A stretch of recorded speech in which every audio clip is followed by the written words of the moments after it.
Suara yang nikmat ini sayangnya tidak bisa kita nikmati setiap saat kecuali kalian punya mobil ini di garasi kalian. Selain itu, walaupun kita punya uang, namun sayangnya jika kita ingin membeli mobil yang menggunakan mesin rotari bukanlah perkara yang mudah. Karena mobil ini sangat susah didapetin. Kemudian jika sudah mendapatkan mobil ini, perawatannya juga akan sedikit sulit dibandingkan dengan mesin piston pada umumnya. Maka dari itu, mobil-mobil yang menggunakan mesin rotari konvensional saat ini sudah menjadi mobil weekend atau mobil hobi aja. Namun ada satu hal yang menarik nih. Dalam sejarah penjualan mobil dengan mesin rotari khususnya di Mazda, Mazda tidak pernah memberikan mobil produksi massalnya seperti RX-7 dan RX-8 dengan mesin rotari 4 rotor. Yang mana Mazda hanya memberikan mesin rotari 2 rotor. Dan mesin 4 rotornya hanya digunakan di dunia balap aja. Contohnya di mobil Mazda 787B yang berhasil menjuarai kejuaraan Le Mans. Dalam sejarahnya, mesin rotari dengan 4 rotor adalah mesin yang terbaik dari rotari, yang mana mesin tersebut bisa menghasilkan tenaga yang luar biasa, dan yang pasti suara yang luar biasa juga.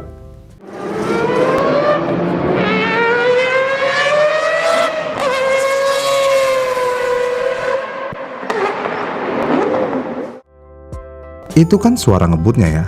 Kalau suara idle-nya kayak gini nih.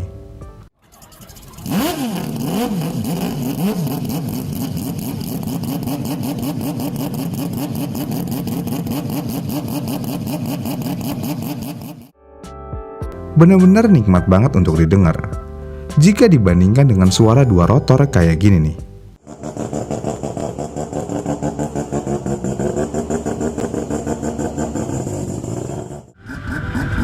Walaupun terdengar mirip, namun suara 4 rotor lebih bulat dan padat.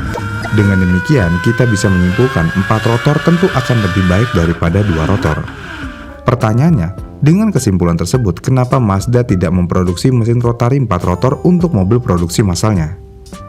Sebelum saya menjawab pertanyaan tersebut, saya akan menjelaskan perbedaan antara 2 rotor dan 4 rotor.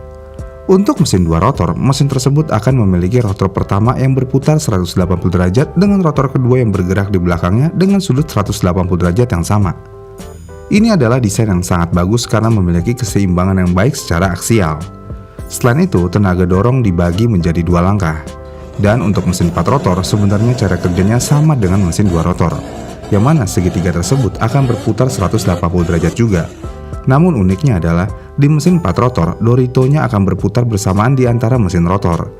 Dan ini dilakukan agar mesin tetap seimbang pada sumbu pusat rotasinya. Walaupun terlihat sederhana, namun sebenarnya cara kerjanya lebih kompleks daripada yang terlihat. Saya akan membahas sedikit bagaimana urutan pembakarannya bekerja. Di mesin 2 rotor, dorito atau segitiganya akan bergerak berlawanan arah dan mesin tersebut akan melakukan pembakaran di setiap 90 derajat kemiringan. Dan di mesin 4 rotor, dorito atau segitiganya tetap berlawanan arah, namun hanya saja memiliki jumlah yang lebih banyak. Dengan demikian, pembakarannya tidak terjadi di sudut 90 derajat seperti yang terjadi di 2 rotor, yang mana di 4 rotor, pembakarannya akan terjadi di sudut yang tidak menentu. Dan pembakaran di dalam mesin 4 rotor cukup unik dan terjadi cukup banyak. Urutannya gini, pembakarannya akan terjadi di rotor pertama lebih dahulu, kemudian rotor ketiga, kemudian kedua, lalu keempat. Jadi posisinya 1, 3, 2, 4. Namun walaupun begitu, pembakaran masifnya akan tetap terjadi jika rotor keempat posisinya sejajar dengan rotor pertama dalam sudut 90 derajat. Kenapa demikian? Karena kalau di posisi ini, posisi rotor dan busi berada di posisi 90 derajat juga, yang mana akan terjadi gesekan antara rotor dan busi. Dan perputaran mesinnya ya tetap berada di 180 derajat. Pertanyaannya, kenapa posisinya harus seperti itu? Alasannya adalah agar tenaga yang dihasilkan dari tiap langkah pembakaran menjadi lebih halus. Jika mesin 4 rotor menggunakan skema seperti mesin 2 rotor, maka yang terjadi mesin tersebut akan menyia-nyiakan potensinya. Kita ambil contoh kayak gini nih. Jika mesin rotari 4 rotor mengikuti cara kerja mesin 2 rotor, maka mesin ini akan memiliki 2 rotor yang langkah pembakarannya terjadi secara bersamaan. Dan 2 rotor lainnya juga akan memiliki langkah pembakaran yang terjadi secara bersamaan juga. Jika hal ini terjadi, maka pada saat tertentu mesin akan mendapatkan tenaga yang lebih banyak karena 2 langkah pembakaran terjadi secara bersamaan, dan kemudian akan memiliki jeda tenaga yang lama, dan setelah itu mesin akan mendapatkan lebih banyak tenaga lagi.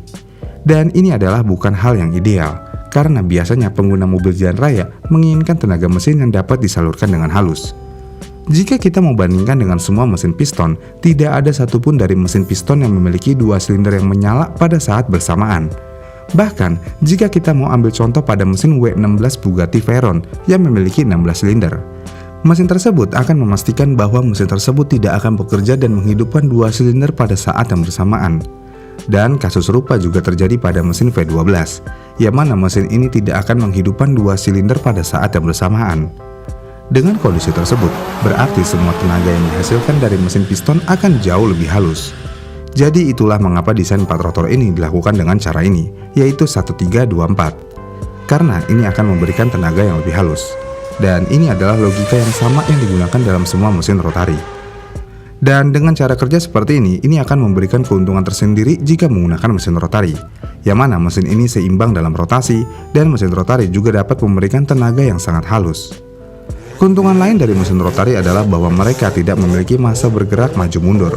Karena itu, mesin ini dapat berputar dengan kecepatan yang sangat tinggi. Selain itu, mesin rotari juga memiliki kepadatan tenaga yang tinggi. Jadi, meskipun mesin rotari ini memiliki kapasitas sekitar 2,6 liter, mesin ini akan jauh lebih bertenaga daripada mesin piston yang memiliki kapasitas di atasnya. Ini bisa terjadi karena mesin rotari memiliki lebih banyak langkah pembakaran perputaran eccentric shaft daripada mesin silinder piston. Dan juga secara efektif, mobil mendapatkan tenaga yang lebih banyak dalam bobot yang lebih kecil. Namun sayangnya dengan kelebihan yang ada, mesin ini tidak bisa diproduksi secara massal karena beberapa faktor. Yang pertama tentu aja, mesin ini tidak ramah bahan bakar alias sobat Pertamina. Selamat sore, Pak. Yang mana mesin rotari dapat mengkonsumsi lebih banyak bensin daripada mesin piston konvensional manapun. Sehingga ini tentu aja akan meningkatkan biaya operasional dan perawatan bagi pemilik kendaraan. Dan karena ini mesin yang boros banget, mesin rotari 4 rotor akan menghasilkan tingkat emisi yang lebih tinggi dibandingkan dengan mesin piston konvensional dengan teknologi emisi modern. Dan yang terakhir, biaya produksi mesin 4 rotor sangat tinggi. Ini terjadi karena mesin rotari lebih kompleks dan memerlukan proses produksi yang lebih rumit dibandingkan dengan mesin piston konvensional. Karena hal ini, maka produksinya ya mahal banget. Dengan demikian, maka mesin rotari 4 rotor hanya digunakan untuk kebutuhan balap, khususnya bagi Mazda. Dan memang benar, Mazda bisa menjuarai beberapa balap bergengsi di dunia dengan mesin rotari 4 rotornya. Namun seperti yang saya bilang, mesin 4 rotor sangat boros. Mazda di Lembang sempat mengalami masalah ketika pendaftaran, yang mana saat itu ada regulasi baru tentang laju bahan bakar mobil. Itulah beberapa alasan kenapa mesin rotari 4 rotor tidak diproduksi massal dan cara kerjanya. Bagaimana nih menurut kalian?